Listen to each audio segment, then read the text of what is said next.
I have some good news and I have some bad news. The good news is this episode is not about Kiss. The bad news is this episode is not about Kiss. The last two, if you want to call these episodes, I've talked about Kiss. Today, I'm not going to talk about Kiss. I'm going to talk about, as you can read in the title below or above, wherever it is you see it, I think below, Green Day. I'm still, after all these years, 28 years, I'm still not sure how to pronounce the name of this album. I'm not sure if it's Dookie, like that rhymes with cookie, or if it's like Dookie. I'm not sure, but I guess it means shit either way. I'm going to talk about that today. But before I do, I always do a preamble. And I'm doing this today because I was supposed to go hiking, but my plans fell through. My hiking buddy, Eric, couldn't make it today. So today's hike was canceled. So instead of wasting it doing nothing, I'm wasting it doing this video. And the reason I'm talking about Green Day Dookie is a little bit of motivation or inspiration from my friend Damien, who lives all the way in Australia, down there in Australia. And we met some years ago, 3 or 4 years ago, maybe 5 years ago. For some reason, he sent me a message on Instagram or Facebook or somewhere asking me, he saw one of my El Chopo videos, I think, and somehow we got talking about that.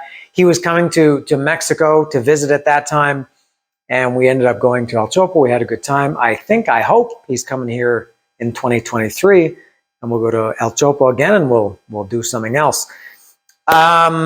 But he has a YouTube channel as well. His YouTube channel is called The Long Gone Loser. I think it's The Long Gone Loser Rock Show.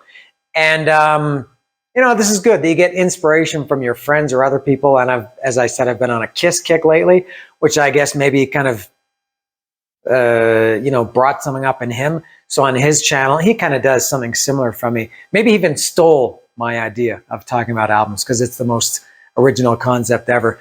But he talked recently about, he has a Japanese pressing of Kiss Destroyer.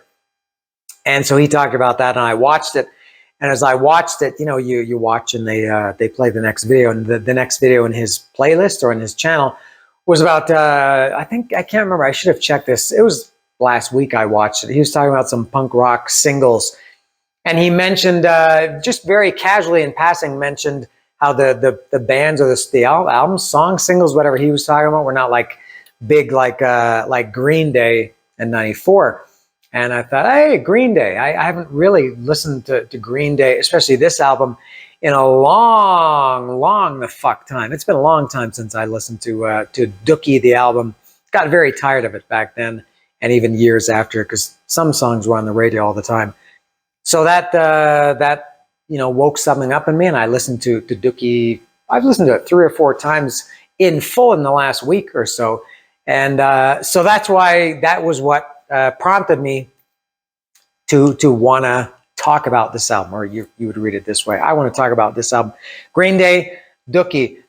So as mentioned, this came out in 1994. This album was really like almost for me like the signature album. When I think of 1994, this is one of the first things that comes to my mind. And maybe I needed that break from it. As I said, I haven't listened to it for many years, because when I've listened to it recently, I really like it a lot. I always knew that, but I guess I kind of forgot, and I got sick of it because, as I said, it was a Longview basket case. When I come around, they were on the radio all the time, and you couldn't escape from Green Day for some period. And it's different here in Mexico. I never listen to the radio ever. There's no more Much Music or MTV, so videos are not around. So thankfully, you don't get sick of bands these days as you did back then, unless it's your own fault that you're just playing them too much.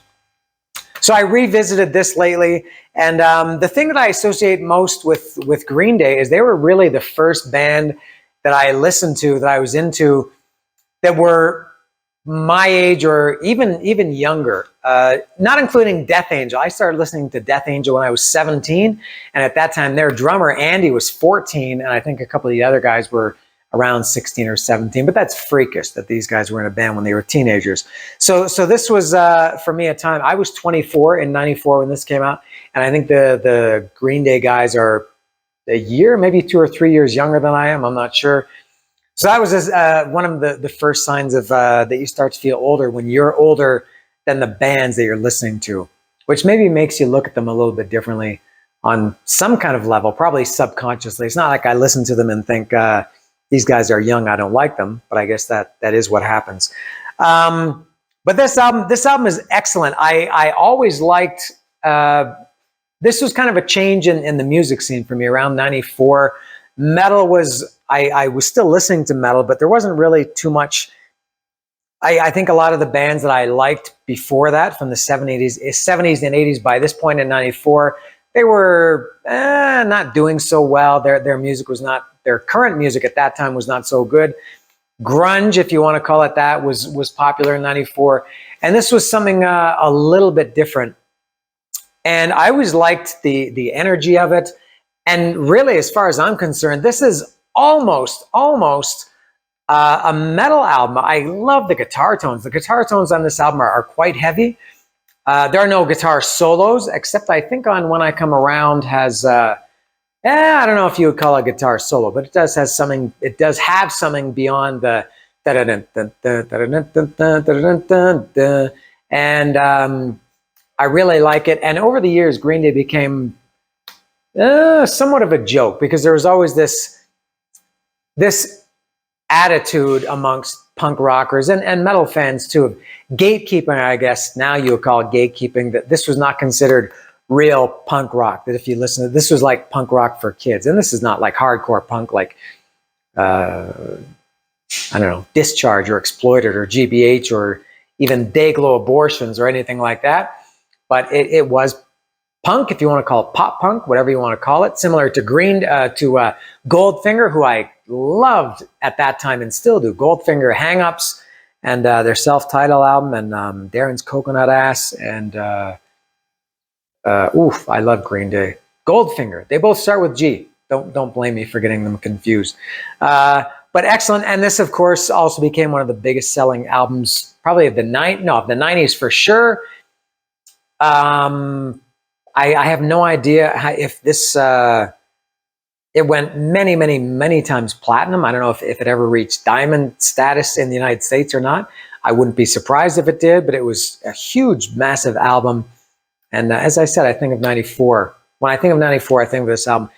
As for my history with Green Day, I don't really have much. I've never seen them live, as much as I did like them back then. And I did buy all their albums after this. I can't remember the order they came out. I think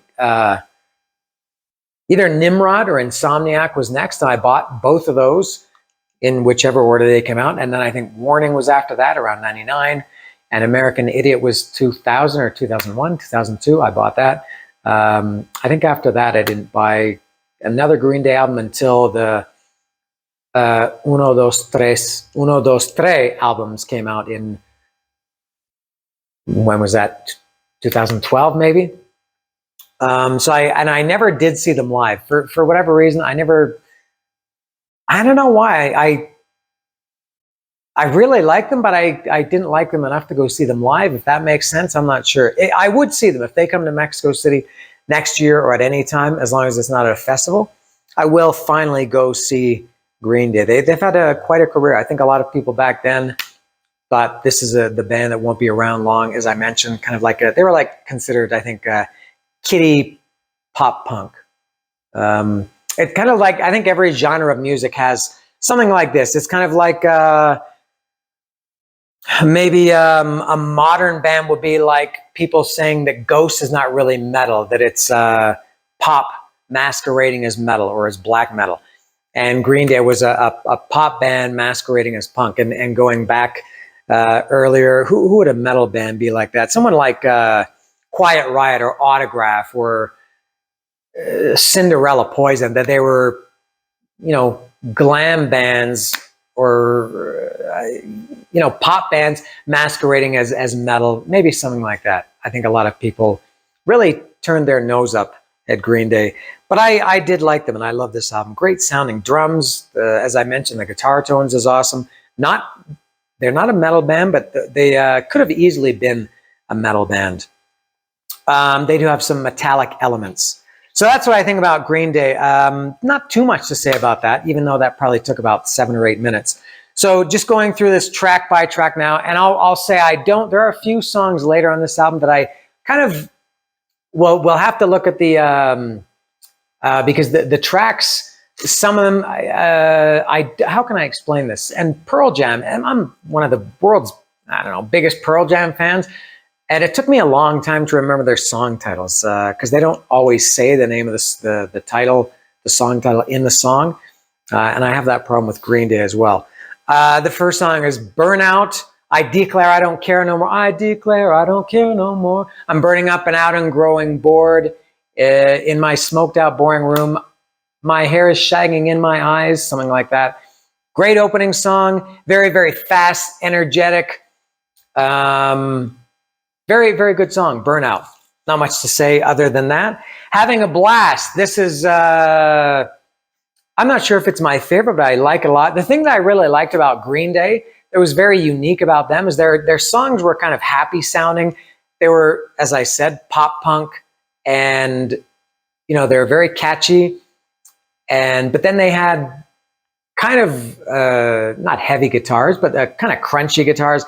And their lyrics were somewhat, I don't know, violent, but they were kind of depressing or down. Having a Blast is, I guess, I don't know if it's about a terrorist. I'm taking, it's hard to remember the lyrics without singing them. I'm taking all you down with me, explosives duct taped to my spine. Nothing's going to change my mind. I won't listen to anyone's last words. Nothing's going to change my mind. I won't listen to anyone. There's nothing more for you to say. Soon you'll be dead anyway, because no one's here. No one here is getting out alive. This time I've really lost my mind, and I don't care. Yeah, so close your eyes and kiss yourself goodbye and think about the times we've had and what we've shared. Is that what it is? And what they've meant. To me, it's nothing. It's about, I guess, a suicide bomber or somebody who's killing themselves and I'm taking you down with me. Possibly a favorite, Having a Blast. And great riff for that song. Chump is next. I don't know you, but I think I hate you. Again, more of these dark hatred, somewhat violent lyrics. I don't know you, but I think I hate you. You're the reason for my misery. Strange how you've become my biggest enemy, and I've never even seen your face. That could apply to online now. Maybe it's just jealous. Maybe it's just jealousy mixing up with a violent mind. A circumstance that doesn't make much sense, or maybe I'm just dumb. Longview is next. Man, oh man, did I ever get sick of Longview, as probably most people you did about this. You couldn't avoid it on the radio. It's obvious about jerking off. Longview is. I sit around and watch the tube. I bite my tongue, bite my lip and close my eyes. Take me away to paradise. Hadn't heard that song in many, many years. When I listened to it, as I mentioned, I've listened to this album in full 3 or 4 times in the last week or so. I love that song. Sometimes you need to step away. The same thing happened with me with Number of the Beast, the title track from Iron Maiden's album, The Number of the Beast, and War Pigs by Black Sabbath. Those were 2 songs that I got really tired of, and then for some reason came back to them and loved them. Longview, when I've listened to it this week, I love that song. It deserves to be it was a big hit for them, and deservedly so. Bite my lip and close my eyes, take me away to paradise. I'm so damn bored. I'm going blind and I smell like shit. I got no motivation. Where is my motivation? Smoking my inspiration. Amazing song. I really like Longview. Not sure why it's called Longview. Welcome to Paradise. This is kind of a little back to kind of a raging song after Longview. Great song, but it's a little bit more, it's not as punky, as fast, as aggressive as the 3 that came before it. And then it goes back to Welcome to Paradise. Great riff. Dear Mother, Can You Hear Me Whining? It's been 3 whole weeks since I left your home. This sudden fear has left me trembling, 'cause now it seems that I am out here on my own. I like that song. Pulling Teeth. This is probably my favorite song on this album. I'm all busted up. I'm all busted up, broken bones and nasty cuts. Accidents will happen, but this time I can't get up. She comes to check on me, making sure I'm on my knees. I'm not sure if this is about a crazy woman. She comes to check on me, making sure I'm on my knees. After all, she's the one who put me in the state. Is she ultra-violent? Is she ultra-violent? Is she disturbed? I better tell her that I love her before she does it all over again. Oh God, she's killing me. Yeah, I think that's my favorite one. That could have been a great single. I think it's very catchy. It has great, again, a pop punk sense to it. Could have been a big single. Not that they needed any more from this one. That was pulling teeth. Basket Case. This was one that another one put this in the same category as Longview that I got very tired of. This is obviously much more up tempo. Do you have the time to listen to me whine? I think this is the one that people made fun of. I seem to remember people thinking Green Day were a joke. Was a joke based on this song. Sometimes I give myself the creeps. Sometimes my mind plays tricks on me. But great riffing during that song. I have no problem with Basket Case. I do like, of the big songs from this album, and I guess there were 3, this is probably my 3rd least favorite of the 3. But I like Longview better, but Basket Case is excellent. She, I remember when I first saw this and I saw the title She, the first thing I thought of course, was a Kiss. There's a great, one of my favorite Kiss songs from Dressed to Kill called She. I wondered if it was a cover. Alas, it was not. Alas is also chicken wings in Spanish, or just wings. And it wasn't. It's a Green Day song. She screams in silence, a sullen riot penetrating through her mind. Are you locked up in a world that's been planned out for you? Kind of a song about, for me, these lyrics kind of reminded me of Goldfinger. They're kind of about, I don't know, frustration and angst, maybe youth, something like that. I guess at this time, Green Day I was 24, they were 21, 22, 23, around there. Are you locked up in a world that's been planned out for you? Are you feeling like a social tool without a use? Scream at me until my ears bleed. I'm taking heat, I'm taking a hit just for you, something like that. That's a good one. All these songs are great. There's not one song on this album that I don't like. I like it all. Now this one, Sassafras Roots, is this one I never got into. It's just as good, I guess, as the other ones. It's not. It doesn't stand out good or bad. It's just that I never really got into this one. This was I always thought of this song as called "Na Na Na Na Na," wasting your time. Never really. Because I memorized this album really well, except for a few songs. And Sassafras Roots, did I mention that's what it's called? The one that I call Wasting Your Time. It's fine, but I just, for whatever reason, never got into this one. When I Come Around, that was if I remember in order, that was the 3rd single. I think this also became a big hit. It was on they played it Woodstock in 1994, Green Day did, and then at the end of '94 there was a Woodstock, I think it was a double or triple album. I remember I got that for Christmas that year, and there was a live version of When I Come Around on it that I loved. The live version was excellent, but the studio was great too. As I mentioned, I think there's I'm not sure if it would count as a guitar solo, but there is one on that. That's a great riff too. The When I Come Around, the intro riff. It's you don't think of Green Day as a riff band, but I thought, and I think When I Come Around has an excellent riff, very catchy song, a little bit slower than some of the other ones, not as punky, but I like that song a lot.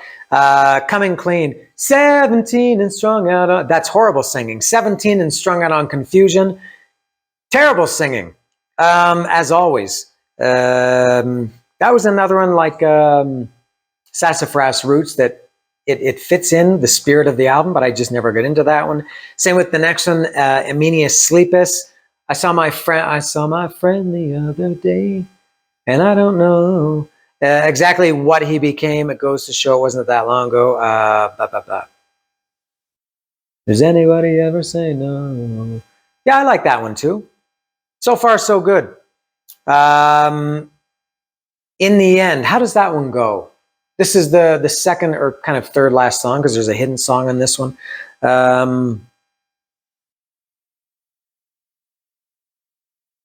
I hope I won't be there in the end when you come around. Yeah, that one, never got into that one too much. The last official song is FOD, which is Fuck Off and Die. This could also be a favorite. I really like this one a lot. This one and Pulling Teeth.